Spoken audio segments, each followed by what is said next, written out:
Retirees if you'd like, but if you'd like to leave, we understand. All right, moving on now. We got a couple presentations to go on with tonight. We did the retirement personnel. Now we're going to go with the Board of Education goals update with facilities first impression and safety with Mr. Monty Dieter. Oh, I guess it's not. It's the varsity version. Hi, good evening, President Boso, Vice President Angelo Steele, Ms. Liskini, Mrs. Martindale, Mrs. Peters, Mr. Banks, and Mr. Gardside. Tonight, it is my pleasure to provide you with a brief update regarding the board goals set during our board visioning session in February. The presentation tonight is focused on our board goals of safety and facilities enhancement. So we can see that next slide. Okay, so as with anything, when you talk about the scale of our organization, we are the 23rd largest employer in Franklin County, both public and private. So as we talk about any of the systematic processes we have, we first start with clarity, then consistency, and then calibration across all of our buildings. So creating a secure learning environment is a paramount and a focus of our work each and every day. Our robust safety protocols prevent accidents and emergencies, while regular drills prepare students and staff for various scenarios. Being prepared enables trained personnel to respond effectively and appropriately to incidents. A proactive safety approach minimizes risk, and comprehensive safety plans address diverse threats. The collaboration between our schools, families, law enforcement, and emergency responders is essential to our success in achieving our goal of maintaining the integrity of learning environments, which enhance trust and foster positive relationships that are galvanized throughout the year. Next slide, please. Next slide. Okay, so to this point, I wanted just to give you an update in terms of our action steps. So we conducted safety audits in collaboration with all of our local law enforcement agencies from February to April. We were in the process through those months also of analyzing trends for the data. And then each of our principal meetings had executive directors discussing safety priorities and protocols during those early April meetings. SSCs built discussions around the following, which include our current status, what we can improve upon, what can we refine, and then ultimately what can our priorities be for next school year. We also ran our emergency management tests. So we actually had scenarios this spring that were a scenario of a gas leak, where students and staff would have to evacuate either a site totally to a secondary site, and then all of that had to be uploaded into this Ohio School Safety Center. We also collaborate with Homeland Security. And then continually we're looking at our threat assessments and working with those teams to make sure that we have followed those protocols, and we also have followed the timelines for the state of uploading those drills that occur throughout the school year with a regular cadence. Next slide. Also, I wanted to highlight this. We've made a distinct and important effort this year to make sure that we are up to date with trainings, especially for our folks that serve in those support service roles for our students. So here you have a couple of pictures of the CPR training that was provided to our bus aides through Ohio Health. Also, our Grove City Safety Director, Kevin Tieford, presented on driver awareness and reporting of suspicious activities. Actually, I want to thank Lieutenant Holdstrom in the back, wherever you are. Thank you for your continued partnership with Grove City PD. They continue to set the bar high, and we meet with them regularly. And then finally, Gary Segrist, who works obviously with Safeguard Risk Solutions, was instrumental in the audits and continued training and in services that we provide throughout the district. Next slide. Okay, I don't know why there's a pop-up there, but as we look at next steps, one of the things that we're working on right now is compendium of trainings that can be utilized as instructional videos for not only staff but also students. And those will come out each month as we look at a staff action step timeline that will follow the cadence of the requirements with the Ohio School Safety Center as well as Homeland Security. And then ultimately we will be spending a large portion of our time in our administrative retreat this year to focus on the trainings and then the calibration across our buildings as we continue to refine our emergency management tests. And then we are set in January to have a full-scale tabletop for the district, so that will be part of our work as well. Next slide. Okay, I'm going to transition to Mr. Detterman now for facilities conditions and enhancements. Good evening. It's my pleasure to be here tonight to talk about this board goal that in February, which you set on facilities conditions and appearances. Prior to the summer break, Property Services has already begun working in many of these areas. Next, please. In this slide, you'll see one of the areas we've already started on was the modular units that used to be the Stiles Family Resource Center and removing those old facilities. Part of this work is to have multiple ongoing pieces, and part of that kind of ties into our safety as we talk as well, But the clearing of the lot right now, we're working on some parking area enhancements for the Stiles Family Resource Center, as well as for Stiles Elementary, and some safety areas around that facility, with some parking gates, or excuse me, drive gates and things like that to help with the traffic flow. We noticed a lot of people cutting through between the two roads that had nothing to do with school. So we're gonna look at putting some safety features in there. As well as we're transitioning the playground that was next to the old Stiles Family Resource Center. It's getting transitioned over to the lot next to the facility that was built there to replace it. Next slide, please.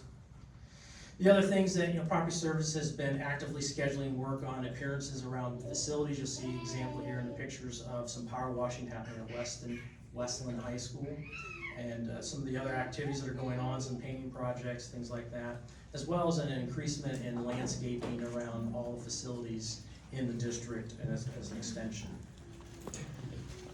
I'm going to turn over to Mark Meadows for the next slide here, talk about some upcoming projects. Good evening. So summertime in my department is our time to roll up our sleeves and get to work. This summer will be no different. It gives us the opportunity to not only improve our facilities from the year gone by, but also make them better for that next starting school year. We will begin a parking lot maintenance program on the Phase 2 elementary buildings. That'll be a crack filling, seal coat and striping project. That's to maintain those facilities going forward. Along with that, we'll be renovating a few playgrounds. East Franklin Elementary School, one of our oldest sites that we still maintain. We will be retrofitting that playground with some modern equipment. Same with some of the older equipment at Monterey Elementary School. Outside of that, we got some various other projects, some cooler freezer replacements and other things. It's a busy summer for us. As we get into summer and beyond, we're getting a little closer to that segment 3 high school replacement project coming up. And as we get closer to that, that will give us the opportunity to look at our master facilities plan and kind of put together that snapshot of not only how we want those high school projects to grow and flow, but also a snapshot of what's beyond that in the years to come. Thanks. Thank you.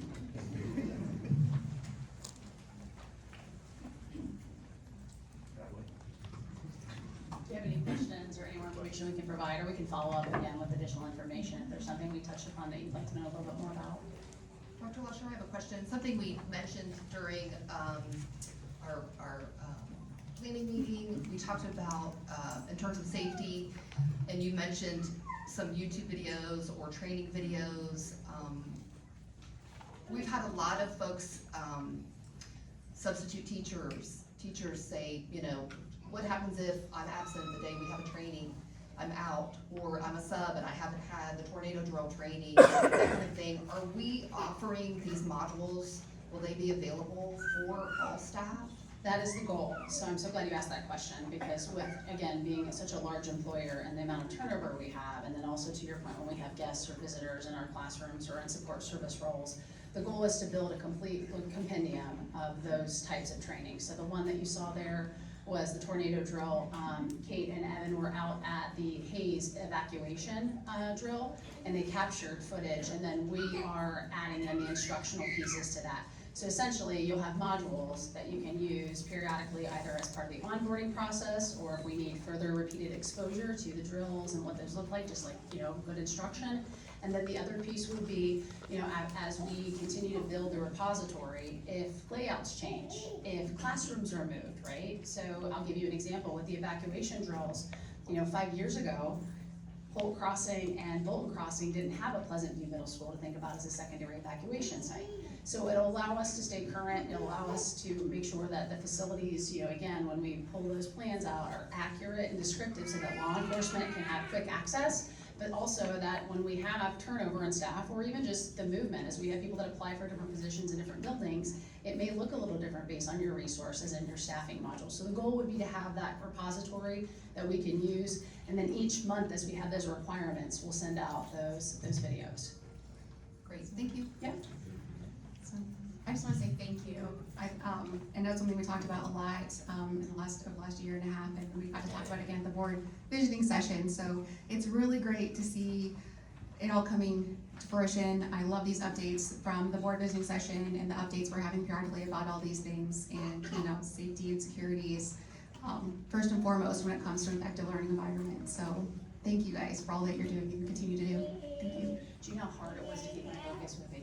Right? Thank you so much.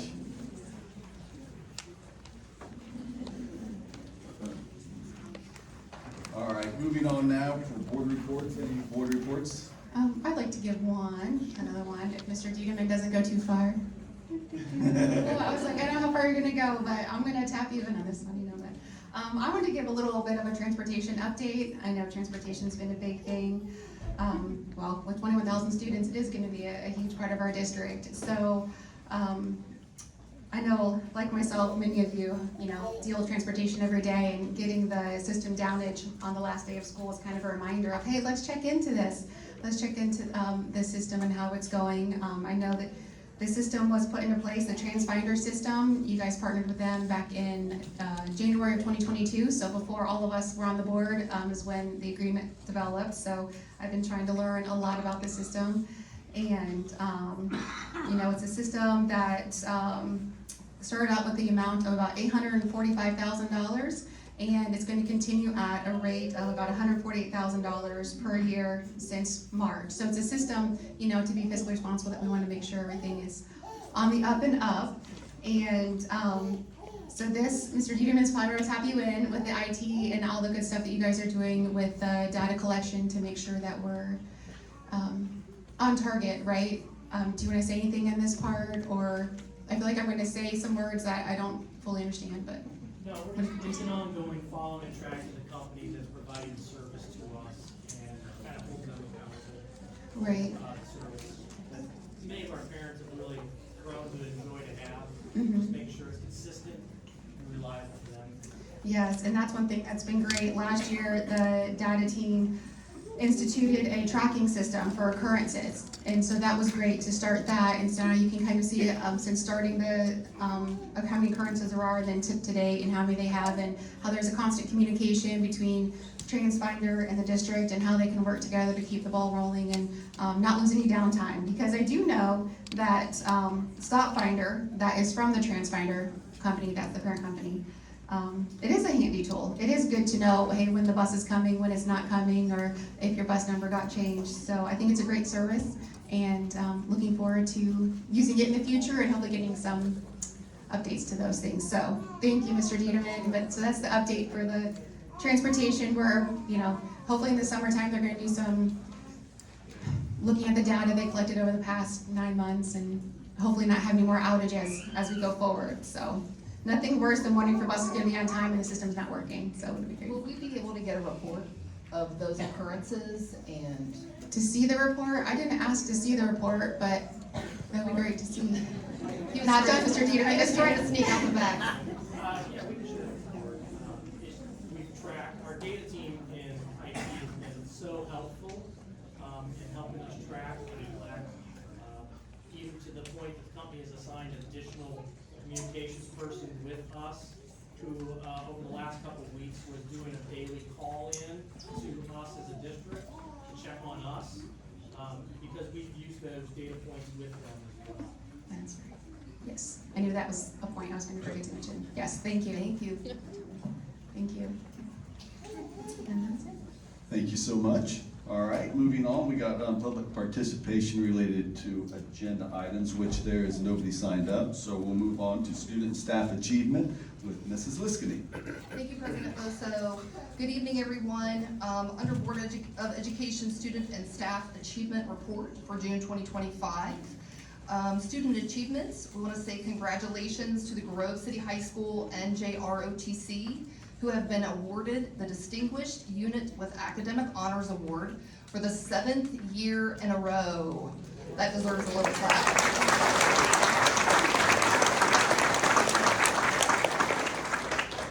This month by the Director of the Naval Junior Reserve Officers Training Corps. Also, congratulations to Norton Middle School 8th grader, Jasir Hopkins, who competed in the OHSAA Middle School State Championship last month to even qualify athletes must be ranked in the top 24 in the entire state of Ohio in each event. Hopkins was the only middle schooler in the district who qualified to compete in this year's championship track meet, competing in the 800-meter run and placing 19th in the state. Congratulations, Jasir.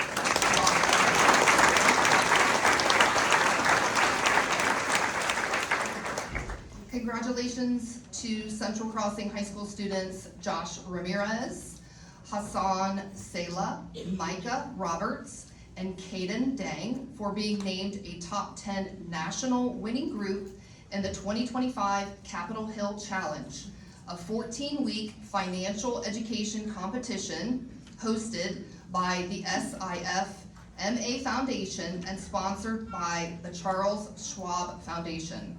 Representing Ohio's 15th Congressional District and Congressman Mike Carey, the team competed against thousands of students nationwide by managing a hypothetical $100,000 investment portfolio. Impressive. As one of the highest performing teams in the country, they have been invited to Washington, D.C. for a reception at the U.S. Capitol to be recognized for their outstanding achievement. Great job, Central.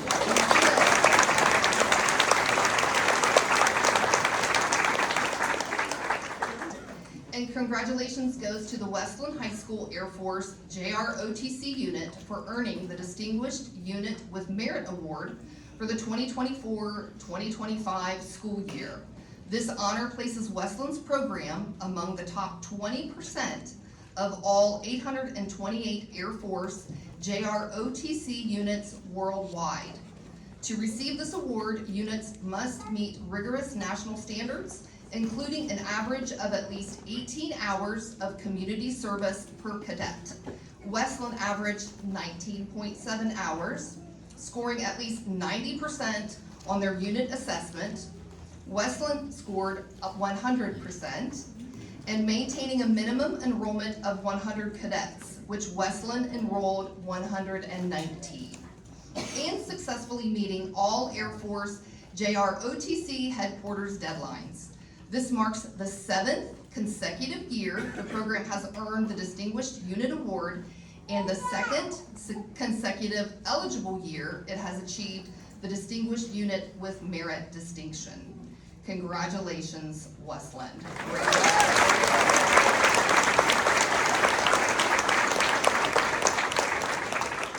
Southwestern City Schools staff achievements.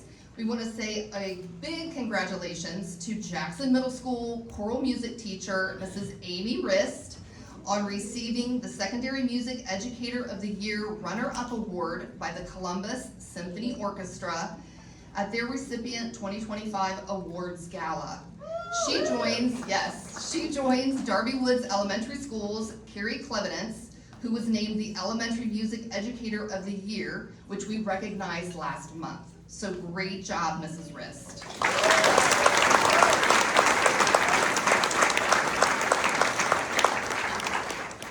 And Southwestern City Schools Gives Back, we just want to say thank you to all of our amazing teachers and staff. Yes, all of you in the room. As well as our parents and family members who helped with all of the end of the year activities, award ceremonies, field days, field trips, all of the wonderful things that you do to make our students' educational experience better. We appreciate you and we thank you for your end of year work. And that's it for me. Thank you so much. Moving on now, we're going to go for items for action under fiscal and operational management with Mrs. Peterson. All right, settle in. I got some items. Got a lot of items. All righty, bringing forth, it is recommended that the Board of Education approve the revised permanent appropriations. You're gonna see X1, item number 2, investments and financial statements for May 2025. You're gonna see items X2 and X3. It is recommended that in accordance with section 135.14 of the Ohio Revised Code, the the Board of Education approve May investments and cash position report for the month of May 2025 as it was submitted. Item number 3 is payment of bills, CX4. It is recommended that the Board of Education approve payment of bills according to the list of checks for the month of May 2025. Item number 4, donations, CX5. It is, we received a total donation amount of $13,432.53. Again, we continue to express our appreciation to all of our donors who constantly, ongoing financially donate to Southwestern City Schools. We appreciate you.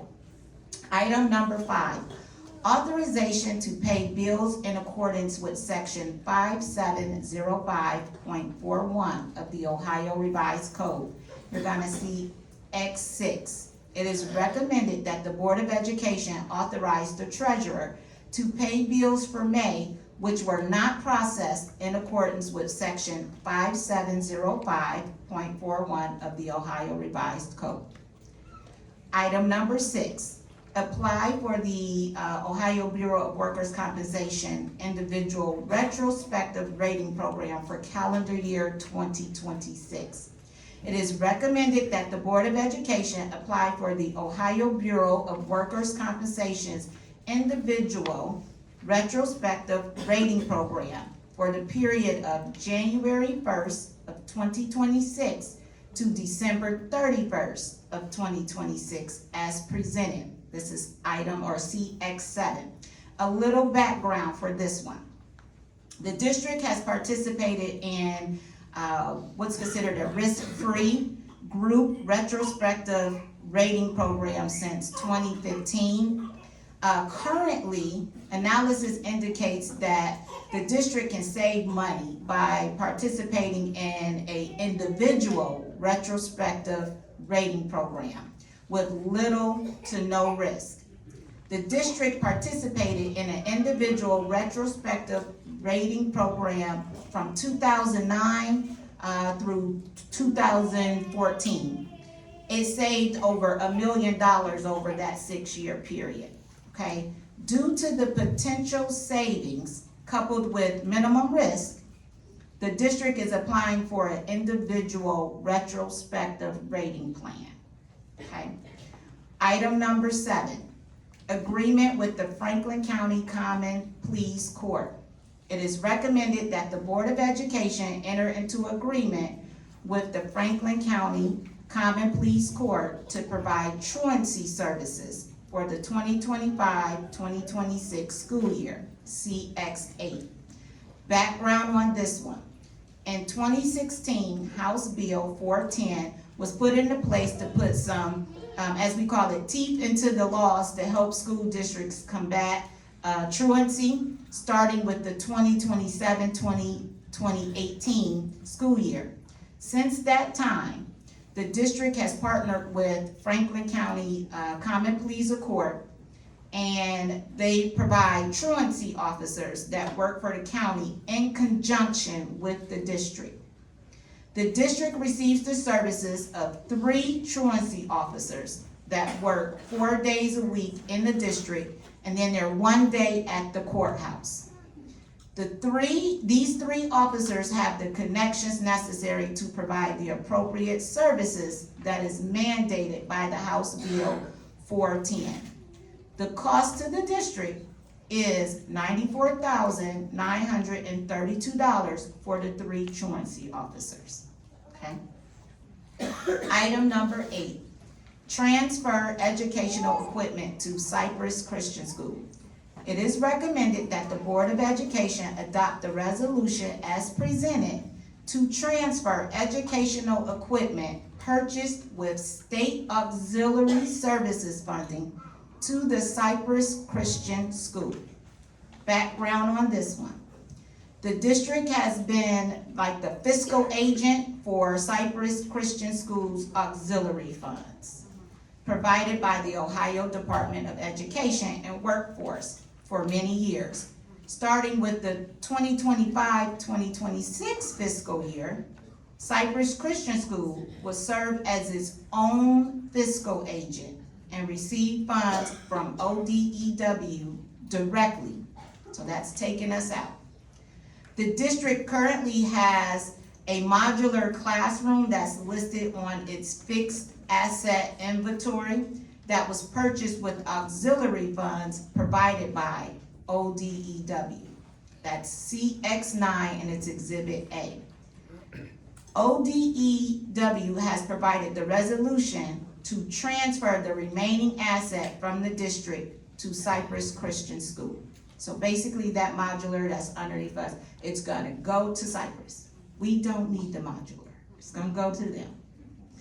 Item number 9, agreement with the YMCA of Central Ohio.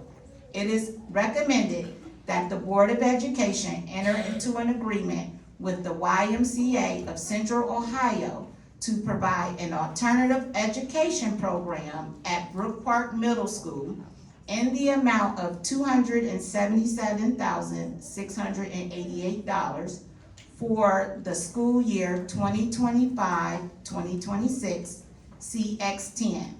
Here's background for this one, okay? The district has provided a positive alternative for students called PALS, may be familiar with it, and this has been in place since 2000.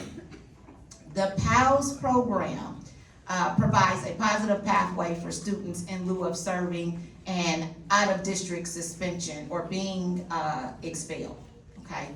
The program provides 30 seats for this school year, so there's 30 seats. Item number 10, agreement with the YMCA of Central Ohio. It is recommended that the Board of Education enter into an agreement with the YMCA of Central Ohio to provide Head Start programming for the 2025-2026 school year as presented, CX11. Background on this one. The district is a sub-grantee and/or provider to the YMCA of Central Ohio for our Head Start program. The federal Head Start program tries to restrict the number of grants it awards throughout the country.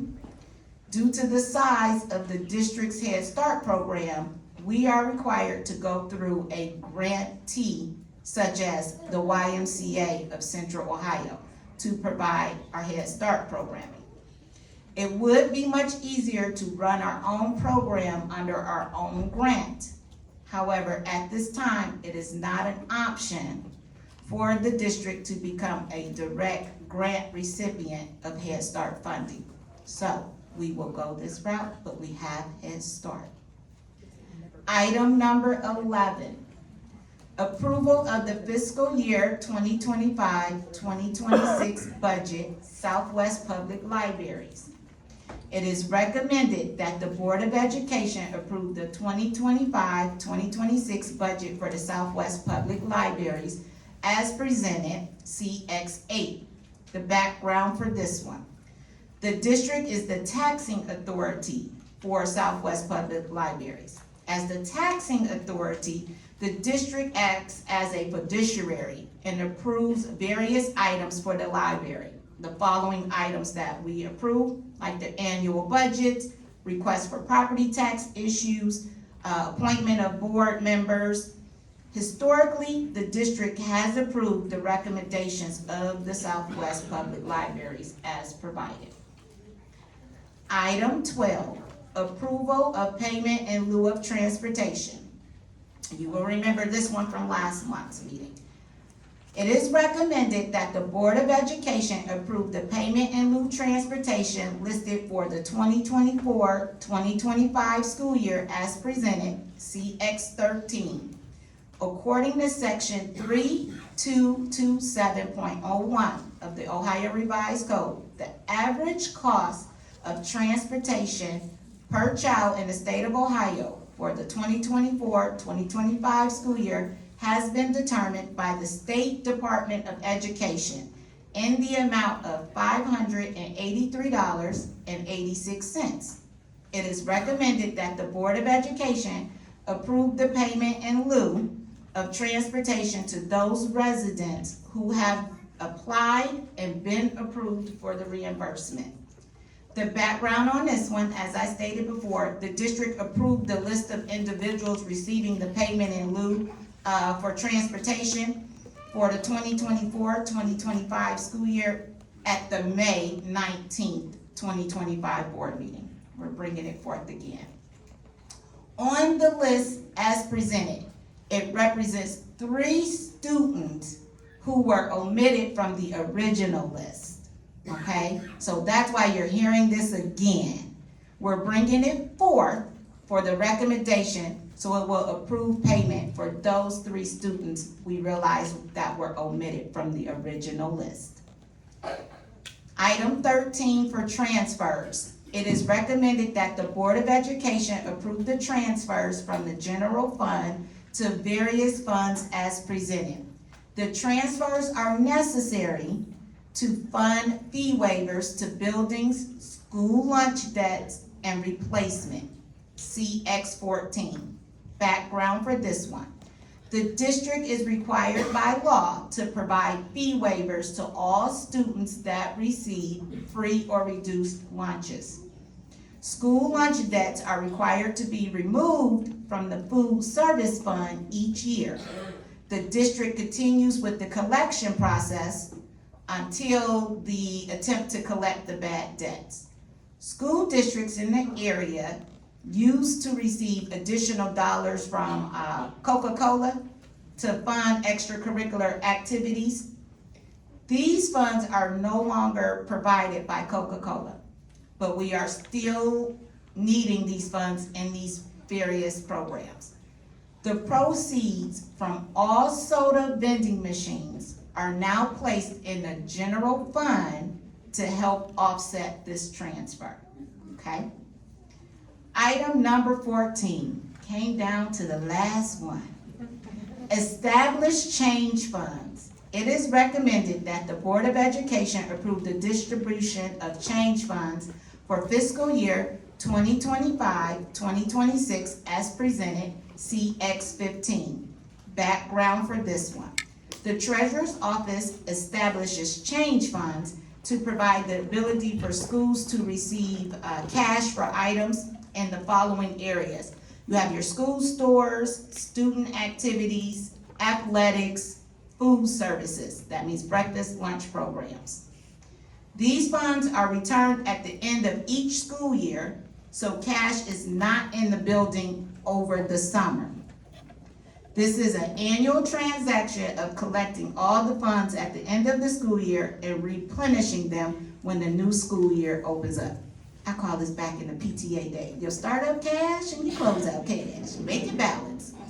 After reviewing these report with Hugh, I move them forward for passage. Thank you, Mrs. Peterson. Can I get a second, please? Second, Thank you, D'Angelo Ms. Steele. Thank you. Can I get a roll call, please? Ms. Peterson? Yes. Ms. D'Angelo Steele? Yes. Ms. Liskini? Yes. Ms. Martindale? Yes. Mr. Bosso? Yes. Moving on now for items for action under curriculum, Mrs. Liskini. Thank you, President Rosso. I just wanted to add one little thing if I could, under the PALS program. I know that you mentioned there's 30 seats in the room. This year we had 120 students that participated in the PALS program. And just to note, what an amazing job they're doing with that program. I'm very impressed at the report that was put out at the end of the year. I don't know if anybody had a chance to read that yet. Dr. Lusher shared that. And I just wanted, something that struck me that I wanted to mention, 70 out of 120 students identified as victims of the Crime Act. And that's 58% of the folks, the kiddos that go to that program, that have participated in that program. So I think that it's just something that we should keep in mind when we're talking about supporting all of our students. And I'm proud that we do provide this program and they're doing great things over there. So I just wanted to mention that before we move on. Inclusion. Moving on, under curriculum. Turn my page here. It is recommended that the Board of Education approve the second and final reading of the math materials adoption for grades 7 through 12 as attached. And after reviewing this, I move it for approval. Thank you, Mrs. Liskini. Can I get a second, please? Second, Peterson. Thank you, Mrs. Peterson. Can I just say on that one, Dr. Bowser and Ms. Weber did another amazing job. And that material is really cool to look at. I even brought one of my kids with me to go through it, like, hey, you're in it, what are we looking for? And he said he got to pilot some of the programs even, and he had a great conversation with Ms. Weber also about what he's using and how he's doing it. And just kudos to you guys and your team, because it's every 3 years, these systems are done, so you guys are constantly redoing a set of curriculum in the math department, so it's pretty cool, the work they put into it. And I did recognize the trig one and the calculus books and everything that were still based on the same ones we used many, many moons ago, so that was pretty cool with that curriculum. So thank you guys for all you do with that. Thank you. Can I get a roll call, please? Ms. Liskini, Yes. Mrs. D'Angelo Steele, Yes. Ms. Martindale, Mrs. Peterson, Yes. Mr. Bosso. Yes. Moving back to Ms. Liskini with items for action under school, students, and community. Thank you. This evening, under Students, School, and Community, we have 5 action items. The first one is Central Crossing High School boys varsity basketball team to travel to Ashland. They have the opportunity to attend a basketball team camp at Ashland University. The trip is planned for June 16th and 17th of 2025, and of course, they'll miss 0 days of school. Trip expenses will be paid for by boosters, their basketball booster account. Number 2 is Central Crossing High School, financial algebra. The financial algebra stock market team has the opportunity to celebrate their 10th place finish in the national stock market game and be recognized in Washington, D.C. The trip is planned for June 10th through the 12th of 2025, and they will miss 0 days of classes. And the trip expenses will be paid by the SIFMA Foundation. And I'm just wondering if they give any, tips on stock market and that kind of stuff. Can we recruit them? Number 3 is Central Crossing High School football team. The student athletes have the opportunity to travel to Ohio Wesleyan University in Delaware, Ohio for football camp. The trip is planned for July 20th through the 22nd of 2025. Students will miss 0 days of school. Trip expenses will be paid by the students, parents, and boosters. Number 4 is the request for modifications to the approved out-of-state overnight trip. On February 10th of 2025, the Board of Education approved a trip request for Franklin Heights High School Marching Band to travel to the University of Rio Grande, July 27th through August 1st, 2025. And it is requested that the trip location be changed to Muskingum University in New Concord, Ohio, and the dates will remain the same. And number 5, Westland High School boys basketball. The student athletes have the opportunity to participate in the summer basketball college team camp in Lexington, Kentucky. The trip is planned for June 21st and 22nd of 2025. Students will miss 0 days of school, and trip expenses will be paid for by boosters. After reviewing these items, I move them for approval. Thank you so much. Can I get a second, please? Second, Peterson. Thank you, Mrs. Peterson. Roll call. Ms. Liskini, Yes. Mrs. Peterson, Yes. Mrs. D'Angelo Steele, Yes. Ms. Martindale, Yes. Mr. Bosso. Yes. Moving on to items for action under personnel with Mrs. Martindale. Thank you, President Bosso. All right, so for tonight's meeting, we have 8 personnel items involving 220 people. This includes 27 certificated and/or administrative resignations, 4 administrative employments, 7 certificated changes in employment, 123 certificated employments, 62 of which are supplemental. We have 8 classified resignations, 2 classified changes in employment, 45 classified employments, and 4 retire, rehire for public notice. And then I also want to mention that there will be a drive and hire event for transportation on June 24th from 10 a.m. to 2 p.m. at the Transportation Depot. So please watch out for more information on that. It will be on social media. And that is all I have for tonight's personnel report. Thank you so much. Can I get a second on that, please? Second, Liskini? Thank you, Ms. Liskini. Roll call, please. Ms. Martindale, Yes. Ms. Liskini, Yes. Mrs. D'Angelo Steele, Yes. Mrs. Peterson, Yes. Mr. Bosso. Yes. Before